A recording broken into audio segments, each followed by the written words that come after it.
promised land. Ah, what's happening, brother? Hey, what's happening? I wanna know. Things still getting down where we used to go and dance. Now I'm on my way, I'm headed. Do you think they have a chance? And tell me, friend, how in the world have you been? Tell me what's out. I wanna know what's in. Woo! What's the deal, man? What's happening? What's happening, brother? What's happening, brother?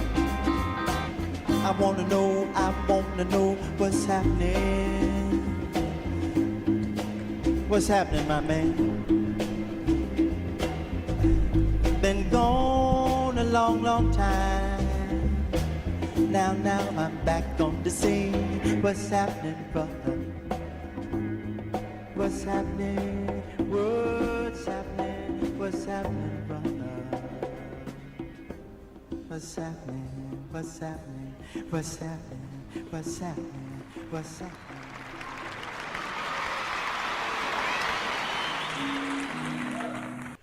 Good evening and welcome to another edition of Conversations with Conrad.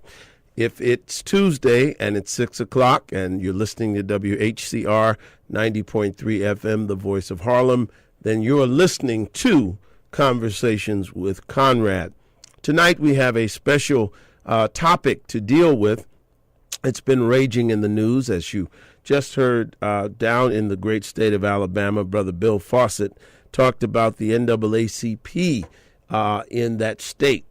As we speak, are sitting in Jeff Sessions' office. Senator Jeff Sessions from Alabama is Donald Trump's nominee to be the next Supreme Attorney or Attorney General of the land.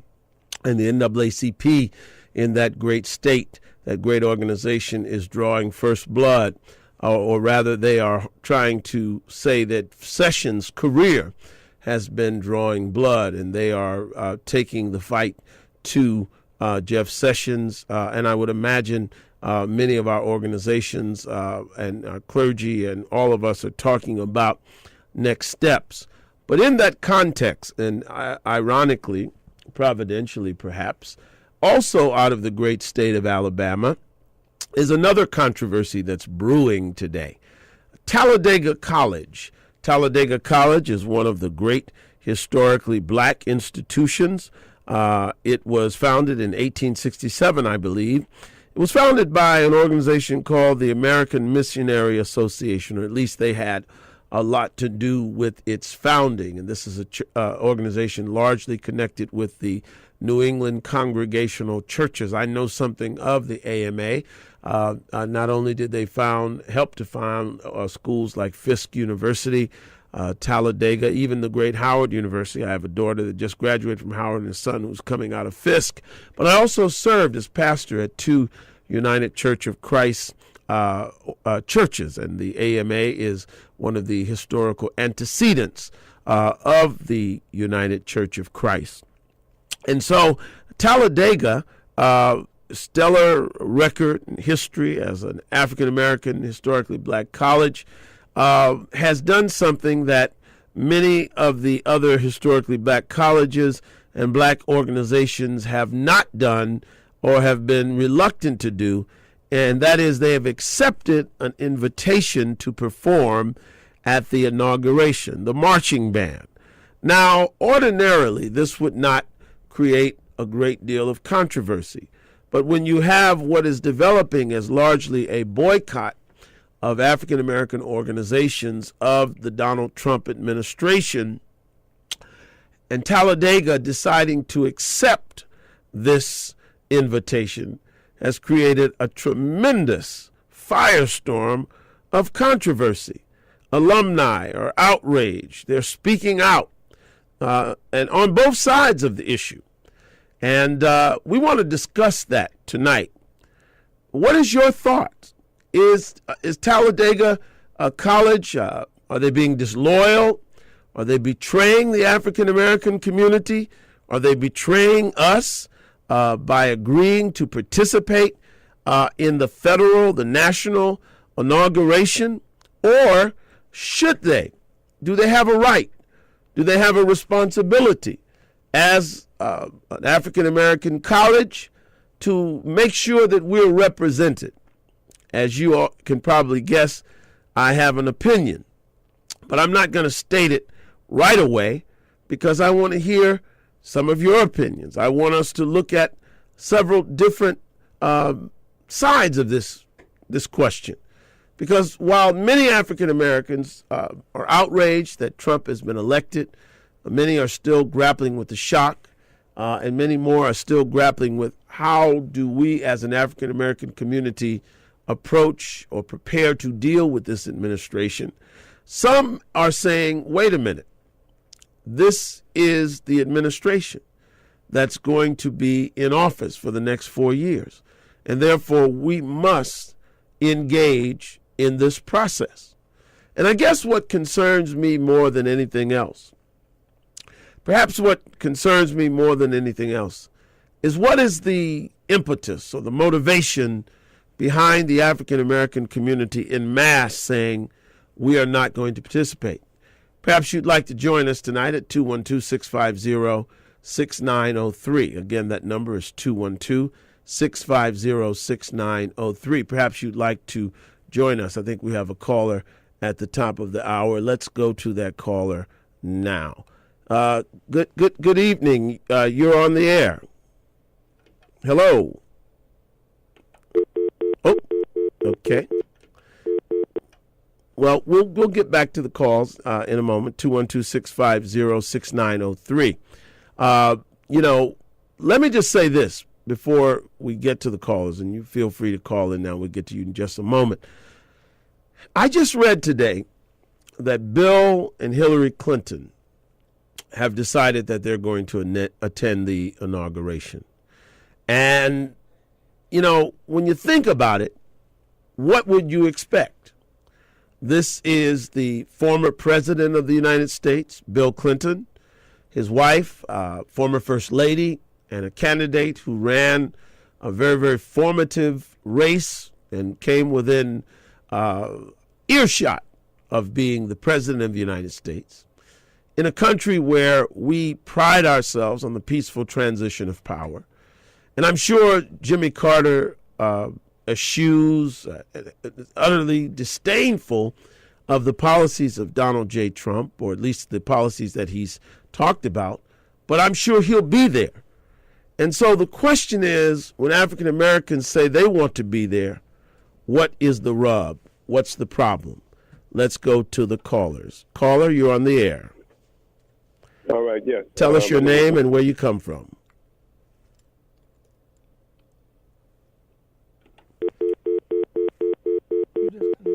I'm sorry.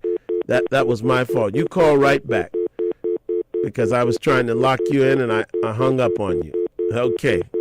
That's all right. We're going to get it. You call right back and we'll get you in. What is it about? All right. So, again, please call back. We'll get you right back in. But the question is, is it okay for Bill and Hillary to go? Is it okay for Carter to be there, but African Americans can't be there? I guess that's what I'm talking about. I guess what I'm concerned about is that Talladega, Howard, Lincoln, Spelman, Morehouse, Tuskegee, in a few months will be petitioning this president for federal dollars to keep these schools open. Is it wise? Is it prudent? Is the African American community making this decision wisely, or are we doing it emotionally? Caller, I'm sorry for disconnecting you. You have the floor. Tell us your name and where you're calling from. My name is Will from Uptown. All right, Brother Will. I just wanted to comment that I think that the marching band from Talladega is not betraying us. I think the people who betrayed us, if there is a betrayal, out of the millions of people who voted for him and didn't think about maybe the consequences of voting for that person and not the rest, and not considering the rest of us. Yes. And I think should be brought up a little bit more. But where Talladega's concerned, you do not see it as a betrayal, and you think they have a right to be there. Well, they want to be there and, parade in front of that guy who clearly doesn't care about them. That's up to them. That's their own personal choice. Okay, well, you put it in a somewhat cynical way. How about this? What about the fact that this is the federal inauguration, and if we as African American people aren't present, it certainly would be easy for the Trump administration to ignore us. I mean, think about it. These schools are going to have to go back in front of that guy soon. The presidents are going to be making appeals to, quote unquote, that guy. So I'm just trying to figure out, is participating in the national federal inauguration, parading in front of a guy that doesn't care about you, or is that something that American citizens have the right to do, and certainly do blacks want to be completely absent from that party? You have the last word. Well, I think when you put it that way, I think if you want to get up and buck dance in front of the president who don't care about you, then I think, that's your right. I think the president should want to be, the college presidents should want to get to the table and demand something from the guy and not worry about dancing in front of him. Okay. I hear you, brother. I thank you so much for that opinion. I somewhat disagree with you, but I got it. I appreciate the conversation. That's very important. I thank you so much for that opinion. I hear the caller, and I understand, believe me, and I'm with the NAACP in their preemptive strike or an attempt to try to stop Sessions from becoming the Attorney General. But I also understand that we must be pragmatic in this situation, in the sense that, let's face it, our black colleges are going to have to appeal to the federal government. And let me be honest with you. Let me be brutally honest. The Obama administration's record on funding and supporting African American colleges was not great. And we have to be honest about that. And I took umbrage a number of times of the positions that he took with respect to our colleges and universities. And so I think that it's kind of hard to say to the incoming president to take the position that you're going to voluntarily step aside. 212-650-6903 is our number. And then your presidents are going to go back in front of the new administration and appeal, not beg. I don't call it begging and buck dancing. I call those federal tax dollars that go to Harvard, they go to Yale, and certainly they should go to Talladega. Certainly they should go to Knox College. Certainly they should go to Rusk College in Holly Springs, Mississippi. And so I don't see it as buck dancing. I really don't. We're not talking about someone who is a political leader. We're not talking about someone who is a business person or the head of a nonprofit. We're talking about the person who has been duly elected as the president of the United States of America. And therefore, he has rights and obligations and responsibilities to all of the citizens of this nation. And so I'm concerned. I'm deeply concerned. I was looking at the Facebook post of a brother I went to school with, high school. He's an alumni. I won't use his name. I just call him G. But here's what he said. I graduated from Talladega College, and I support Talladega College no matter what. The president is the country's president. So let's support the election process and democracy and the peaceful transfer of power. No matter what your politics, let's remember to support historically black colleges. A mind is a terrible thing to waste. Go Dega. And that I think is a very profound statement. And when you say to a school and you castigate a school like Talladega for participating, USC will be there. St. John's University might be there. Big Ten universities like Michigan and Northwestern. They perhaps will be there. So why shouldn't historically black colleges be there? I'm just looking for someone to give me a coherent reason why, when the federal government has inaugural festivities, African Americans should not be present. And if we say to the incoming administration, we're not going to be present, does that not give them an easy out and an easy excuse to say, okay, you don't want to come to my party? Well, guess what? I don't want you here anyway. And I guess what might trouble me is that, we used to have black politics where black folks determined what our political direction and destiny was. And we did what was in our interests.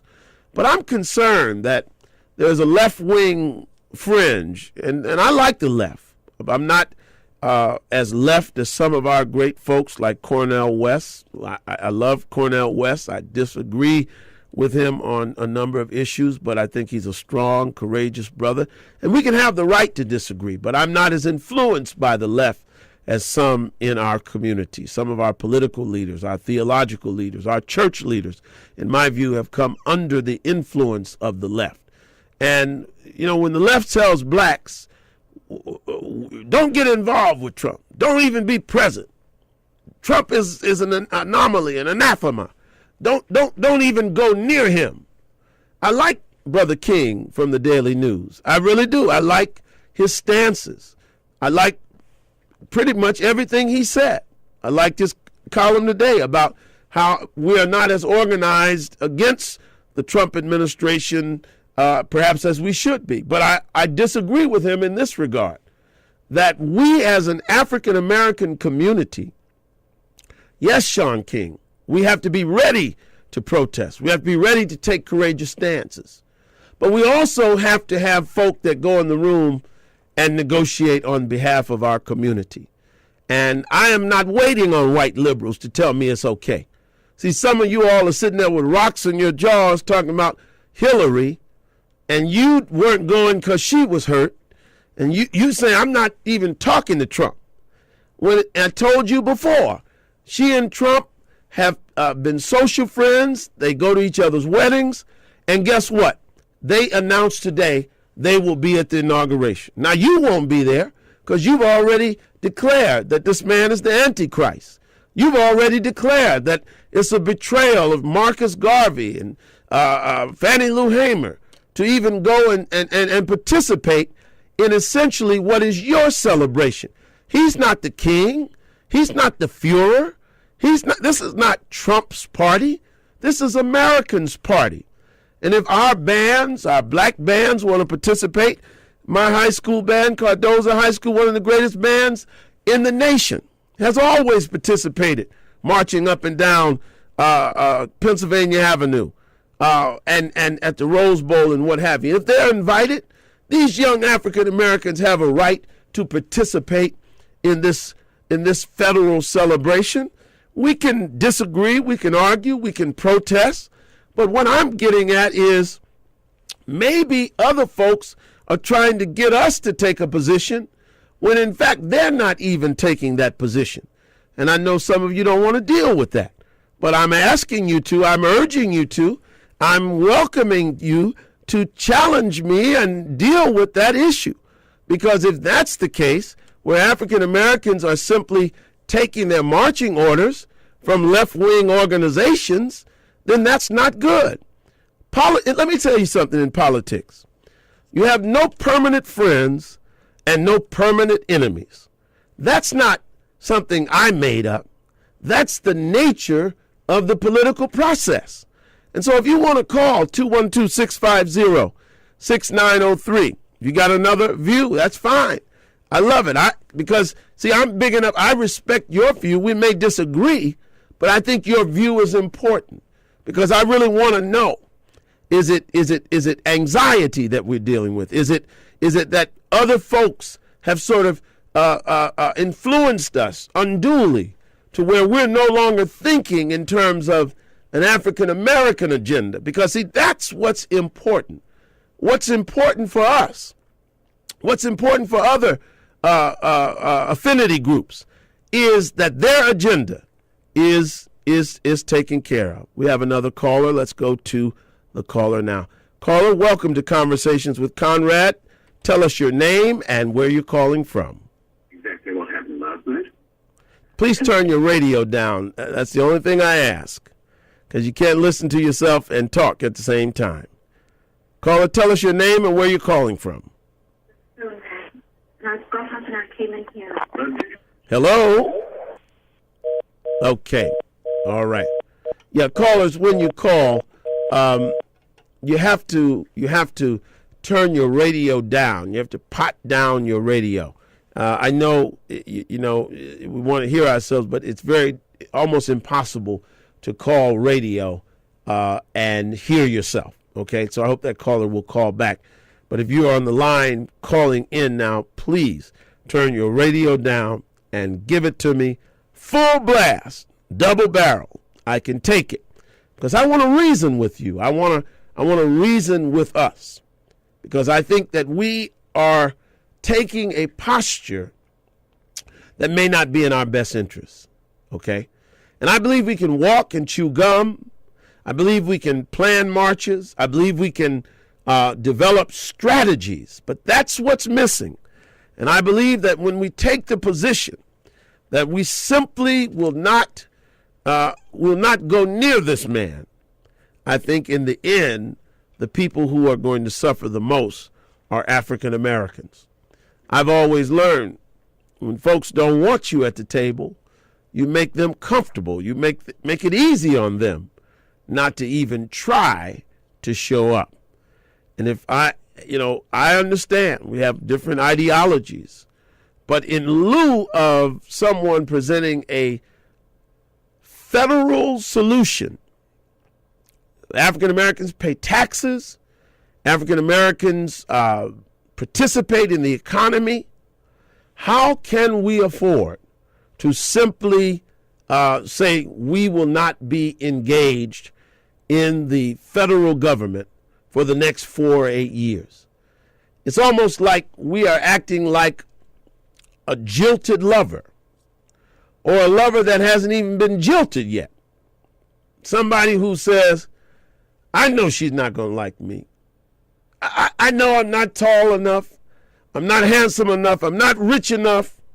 She's not going to like me.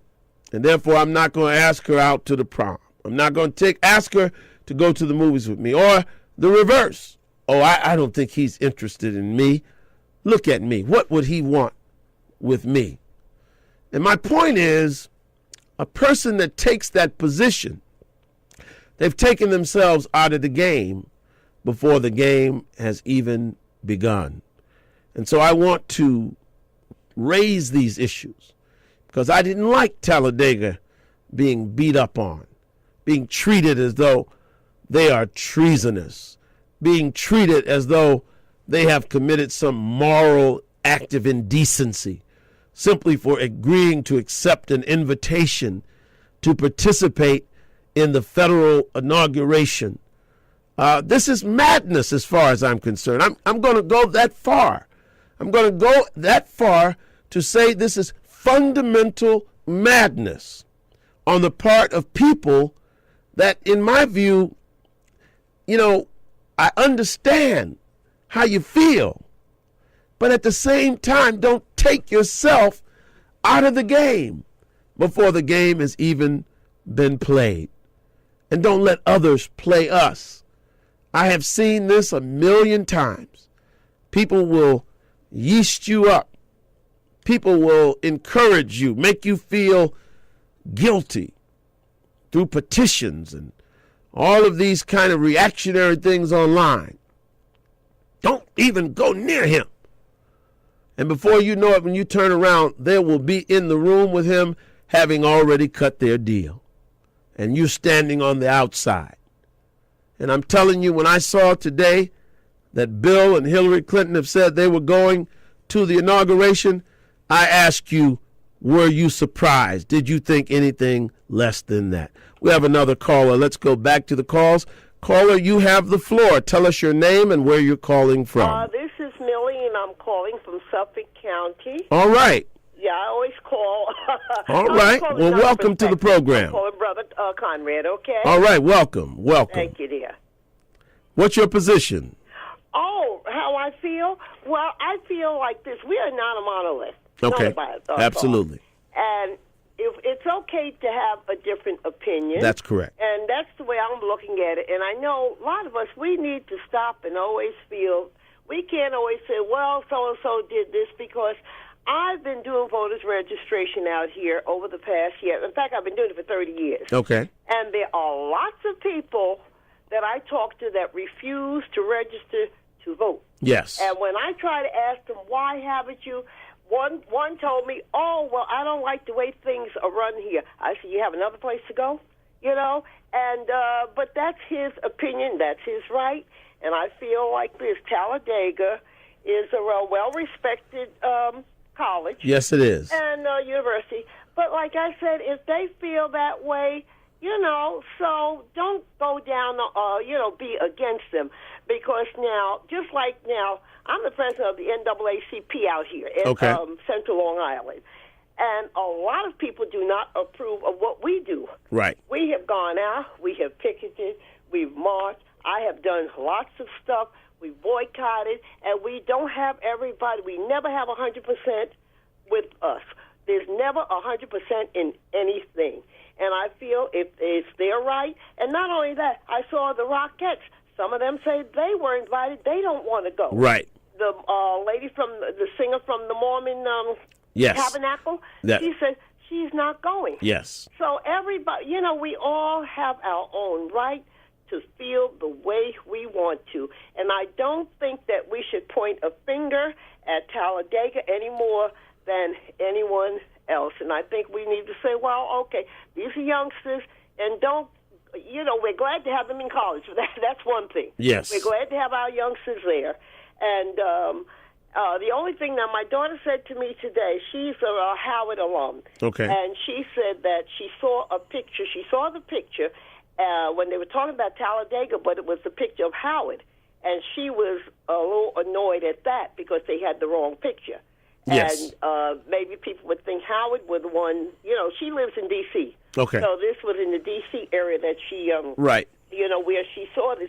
But I feel, don't come down on these youngsters for doing that. I don't feel they should do that because I've seen I'm a senior, and there have been a lot of people that did not go along with lots of things that I believe, and we all feel, this has happened to all of us. So, I mean, if they feel they want to do that, okay. We may not agree. In fact, I'm not a Trump supporter. In fact, I have a friend. He was a Trump supporter. Mm-hmm. He had on the Trump shirt, and he went to the rallies and whatnot, but I consider him a friend.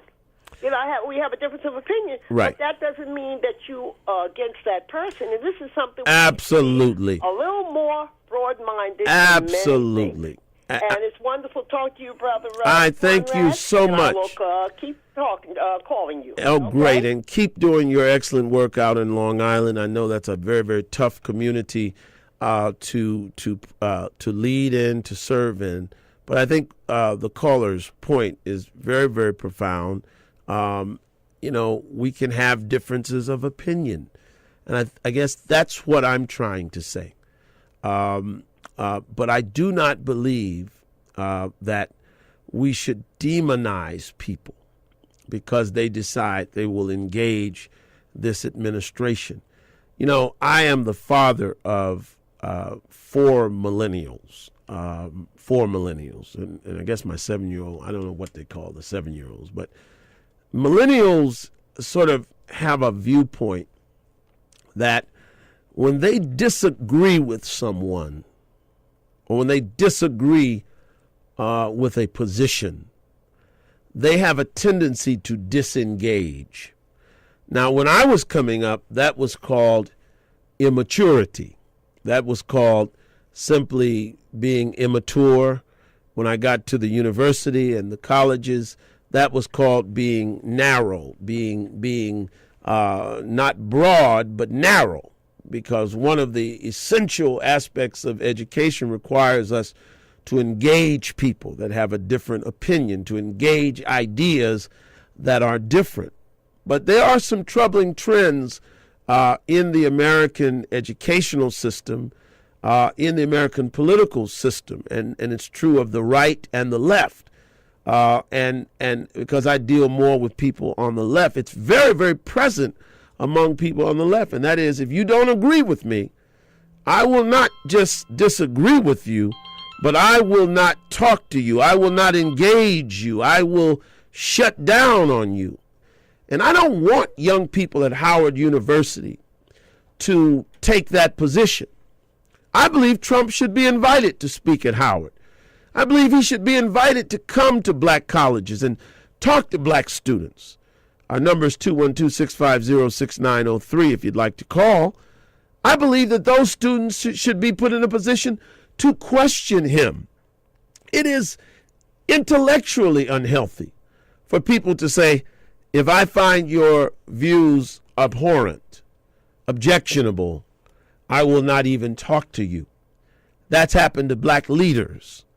And that's how some folks have used that posture to invalidate the critical analysis of black leaders. We can't fall for that trap.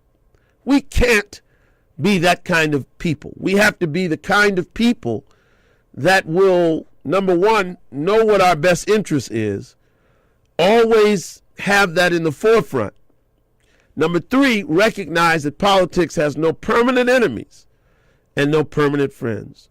And you can work with anybody if that person is willing to meet you on common ground. Many in the gay community are typically politically left, but you better believe they found some log cabin right-wing, or at least conservative or moderate Republicans who happen to be homosexual and say, hey, we got to have someone to deal with the Republican Party when they win. You got Catholics who are extremely liberal, but then you have Catholics who are conservative. Even Jewish Americans who typically have been liberal, but they are present. They have always been present on the Republican side, at least a portion of them, a segment of them. What makes blacks any different? What do we know? What's so different about us that we can't take that position, that we can't take that posture? No, I think we're making a mistake. I think we're being reactionary. I think we're being emotional. I think we are hurt because Hillary didn't win. And I understand, and I'm sure nobody's more hurt than Hillary. But one thing about Hillary and Bill Clinton, they know how to play the game. And they know that whether you're hurt or not, you got to dry your tears. You got to pick your lip off the ground if you're going to be a player and engage this process. And I guarantee you they will be there. I guarantee you Jimmy Carter will be there. I guarantee you President Barack Obama and the First Lady Michelle Obama will be there. And that's the nature of the American political system. I just watched a tremendous film, and I'd recommend it to you if you've never seen it. It's about Salvador Allende. And it's a wonderful movie. It's called Allende. You can see it on Netflix. One of the darkest periods in American political history was when the Nixon administration undermined Allende and undermined a democratically elected head of state. Hold on, we got a caller. Let's go to the phones. Caller, you're on the air. Tell us your name and where you're calling from. My name is Will from Uptown. I called earlier. I was just wondering, could you go over your 70-30 rule? Oh, okay. That you're talking about. Could you go back, give that to everybody again? Because I think that will begin to get us to see how we need to be on all sides at once.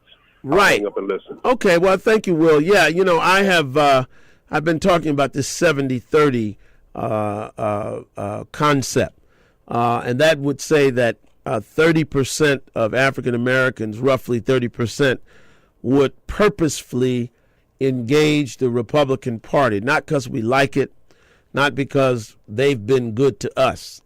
And see, when you think that I'm saying that they've earned our vote, that's when you don't understand what I'm saying. But what I'm saying is, with essentially a two-party system, every 4 or 8 years there'll be a transfer of power. Obama had the office for 4 years, then he won a second term. We supported him almost 100%. And yet, now that he's not in office, Hillary Clinton could not obtain the office through being elected because we were nearly 100% in the Democratic Party. We are out. We are essentially out. And to make matters worse, if you will, to an extent, our emotionalism, our bullheadedness, perhaps our stubbornness, and our common sense, because I understand these folks have not been good to us. They have not been kind to us. But when you engage and get involved in an organization to essentially have your influence felt, you're not doing it because they welcome you. When Fannie Lou Hamer went to Atlantic City, and black folks forget this, in 1964, the Democrats weren't kind to us. They weren't nice to us by seating an all-white segregationist Mississippi delegation. Fannie Lou Hamer and the Mississippi Freedom Democratic Party did not go to Atlantic City because the Democrats were good to us. They went there to make the Democrats deal with us. And what I'm simply saying is we should do the same thing with the Republicans. 30% solidly there. Raising sand. 30% there. So no matter who wins, we've got folk in the tent. We've got folk there, present. And we've had some great black Republicans in Harlem. And I've known some great black Republicans nationally. They're not any different than black Democrats. Typically speaking, most of them are doing exactly what black Democrats are doing, trying to secure power, trying to secure influence. And very few in both parties have a genuine love for the people and an agenda for the people. So the 70-30 concept says, let's be more like Jews. Let's be more like Catholics. Let's be more like Latinos. Let's be more like women. Let's be more politically, intellectually agile and not be so doctrinaire. Let's not be so emotional. Let's not any longer look at politics and when everyone else has hedged their bet and spread their money around. You know, some of you have gone to Atlantic City and some of you go to some of these juke joints and gamble. You know how you spread your money around so that you can win on any number of levels. And yet we don't do that. We're 98, 99% Democrat. We pat ourselves on the back and we say rather naively, as far as I'm concerned, white women let the Democratic Party down. They were 60-40. But we were 98%. Latinos, they let the Democratic Party down. They didn't even vote in their own interest. They were 70-30 Democrat for the Republicans. But we were 99%.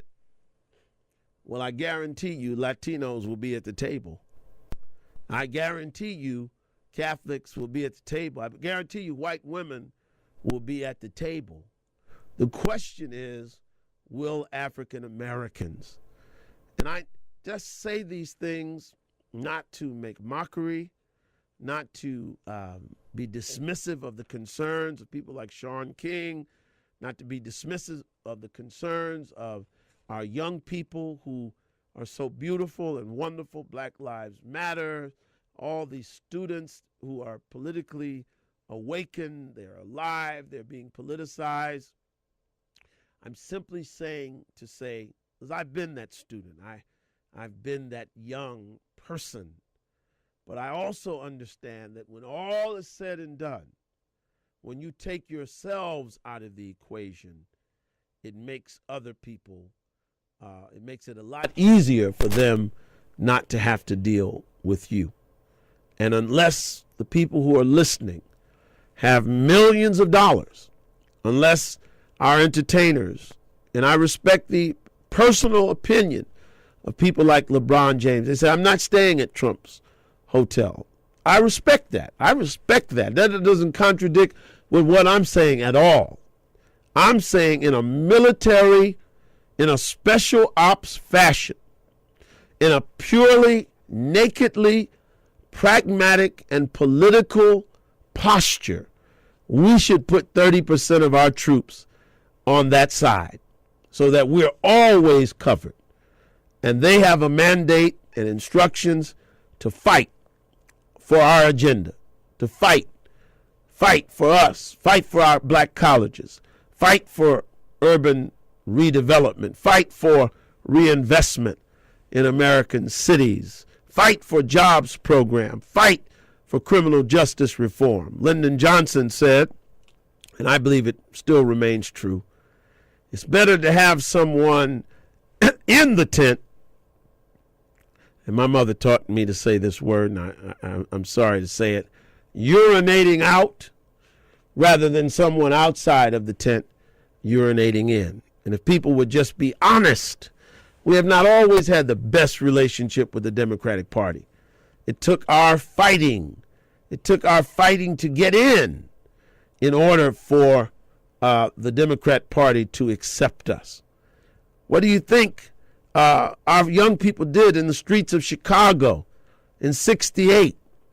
What do you think Fannie Lou Hamer did in '64? We got to remember that. And we have to be advised and we have to be informed by that. Let's go back to the calls. We have another caller. Caller, you're on the air. Tell us your name and where you're calling from. You're on the roll. Could you talk a little bit about the economic consequences of this election? I'm talking about politically, the economic issues that we have still yet face. Thank you. Sure. Well, let me just say this. There are tremendous economic implications in this election. I mean, it is somewhat frightening, I will acknowledge. Donald Trump is taking, he's almost a throwback. Donald Trump being elected and the sort of social, political and economic climate we have is almost a throwback to the early 19th century. It's almost a throwback to the days of the robber barons and the Rockefellers, the people who controlled the means of production that literally made billions of dollars. The people who built the railroads, the people who built the infrastructure, and in many ways the masses of Irish, Italian, Jews, blacks, Asians were simply cannon fodder in building America during that period in the 19th century and the early 20th century when America experienced the Industrial Revolution. Okay? But, and I understand the concerns, their conflict of interest. He doesn't seem to have a sensitivity to that, and we're going to need the Democrats in Congress to fight that. The Republicans, just last night, their first order of business is to sort of relax oversight. And so the oligarchs in Russia are happy. The billionaires in the United States are happy. And there are a lot of things at stake. Living wage, I've marched for that, fought for that. That's at stake. People in inner cities were struggling under Obama. Let's not act like people in inner cities under Obama were doing well. Let's not act like that. And yet I will acknowledge the possibility of doing even worse under Trump is very real. But now there are going to be some opportunities for black entrepreneurs, black business folks, and they have to go in there not only with an agenda for themselves, but an agenda for African Americans. But what I'm saying is, if we're not at the table, if we all have drank the Kool-Aid, and we're all trying to establish our liberal bona fides, if we all just want to make sure that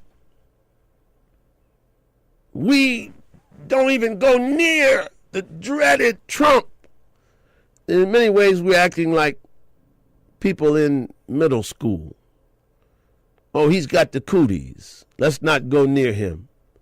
And we're not thinking, we're not saying we have to be serious people, serious preachers, serious political leaders that get out of liberal talking points, but say, what's in the best interest of my people?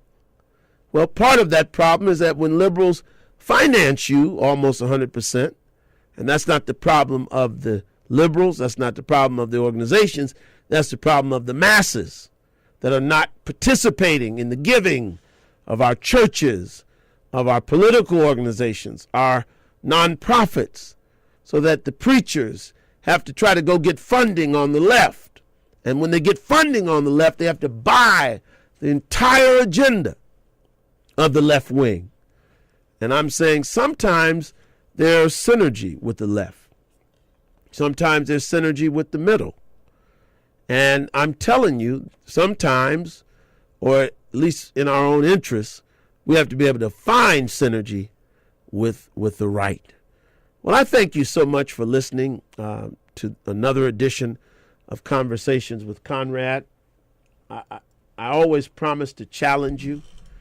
I don't promise that I'll always agree with you, but I do promise I'll challenge you. I promise you I will be thoughtful. I'll challenge and insist that you are too. You may not always agree with me. You may find my arguments not challenging at all. And I respect and honor that. I just want to keep having the conversation.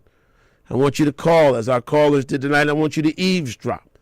And maybe you'll take up these conversations in the coffee shops and in the discussion meetings, community meetings in the village of Harlem. I'm so happy to be back here in Harlem, living in Harlem, breathing in Harlem, Harlem on my mind. And so happy to be here on wHCR 90.3 FM. Until next week, when we'll be back on Tuesday at 6, you've been listening to Conversations with Conrad. And I hope, if nothing else, I've challenged you to think in ways, perhaps, that you have not previously thought. I hope that you will have a great week, and Happy New Year.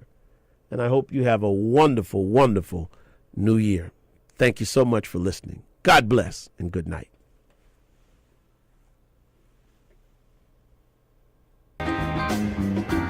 What else is new, my friend, besides what I read? Can't find no work, can't find no job, my friend. Money is tighter than it's ever been. Hey man, I just don't understand what's going on across this land. What's happening, brother? Hey, what's happening? I wanna know, I wanna know. Things still getting down where we used to go and dance.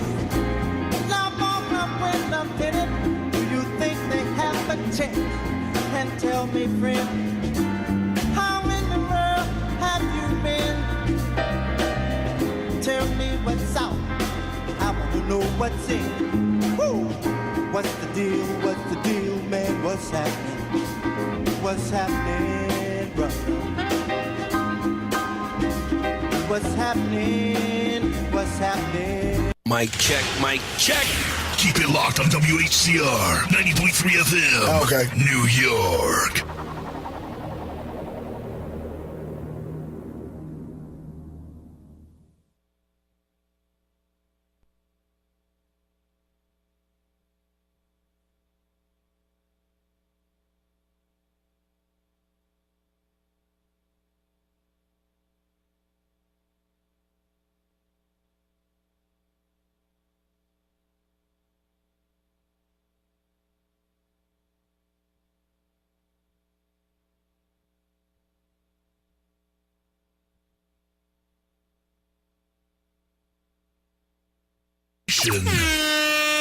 Once again, back is the incredible wHCR 90.3 FM, the voice of Harlem.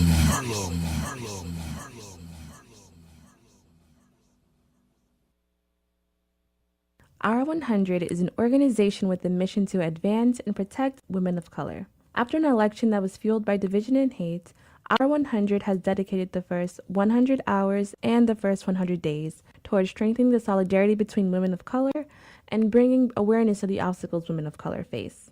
R100 has pledged to work toward finding solutions to save Black lives, end violence toward women and girls, and give women the power to make decisions about their health and reproductive rights. They will also inform others about immigration and work toward putting an end to Islamophobia. If you're interested in helping women of color reach these goals, you can visit www.r100